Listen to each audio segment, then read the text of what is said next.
السلام علیکم۔ دیکھیے، بابل شہر کی ایک عورت جو بہت بدکارہ تھی، اس کا انتقال ہو گیا۔ تب اس کے گھر والوں نے اسے دفن تک نہ کیا بلکہ اسے اٹھا کر کوڑے کی ڈھیر میں پھینک دیا۔ حضرت موسیٰ علیہ السلام جب کوہ طور پر اللہ سے باتیں کرنے کے لیے پہنچے تو اللہ تعالیٰ نے ارشاد فرمایا کہ اے موسیٰ، باقی باتیں تو بعد میں ہی ہوتی رہیں گی، پہلے جاؤ اور میری ایک کنیز کی لاش کے ڈھیر میں پڑی ہے، جا کر اسے غسل دو اور عزت کے ساتھ دفن کرو۔ حضرت موسیٰ علیہ السلام کوہ طور سے واپس لوٹے اور بابل شہر کا کونا کونا چھان مارا۔ پھر ان کو ایک کوڑے کی ڈھیر میں لاش پڑی ہوئی ملی اور 4 کتے اس لاش کی پیروی کر رہے تھے تاکہ کوئی درندہ آ کر اس لاش کو نقصان نہ پہنچائے۔ حضرت موسیٰ علیہ السلام نے اس لاش کے گھر والوں کا پتہ پوچھا اور ان کے گھر پہ پہنچے اور گھر والوں سے کہا کہ لاش کو اٹھانے میں میری مدد کرو۔ لاش کے گھر والوں نے کہا کہ ہم لاش کے قریب بھی نہیں جائیں گے کیونکہ یہ عورت ایک بہت بدکارہ عورت تھی، اس نے ساری زندگی بدکارہ میں گزار دی۔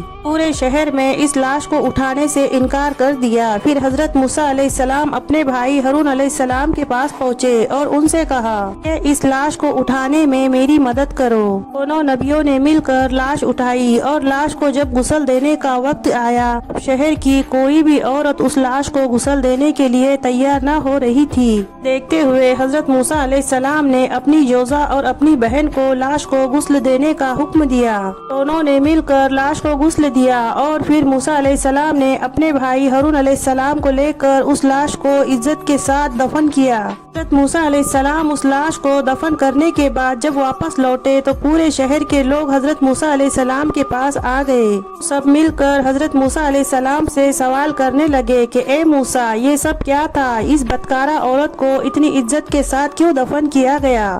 پھر وہ کلمہ جو آپ موسیٰ علیہ السلام نے ہم لوگوں کو پڑھایا ہے، ہم اس کلمے کو آپ کو واپس لوٹانے کے لیے آئے ہیں۔ حضرت موسیٰ علیہ السلام نے ارشاد فرمایا کہ جو حکم مجھے اللہ تعالیٰ نے دیا تھا بس میں نے اسی حکم کی تعمیر کی، لیکن اگلی بار جب میں کوہ طور سے واپس لوٹوں گا تب آپ کو اس سوال کا بھی جواب مل جائے گا۔ سن کر شہر کے سارے لوگ اپنے اپنے گھروں پر واپس لوٹ گئے۔ پھر حضرت موسیٰ علیہ السلام جب واپس کوہ طور پہاڑ پر اللہ سے باتیں کرنے کے لیے پہنچے اور اللہ تعالیٰ سے عرض کیا کہ اے اللہ تعالیٰ، یہ لوگ مجھ سے طرح طرح کے سوالات پوچھ رہے ہیں کہ اس بدکارہ عورت کو اتنی عزت کے ساتھ کیوں دفنایا گیا۔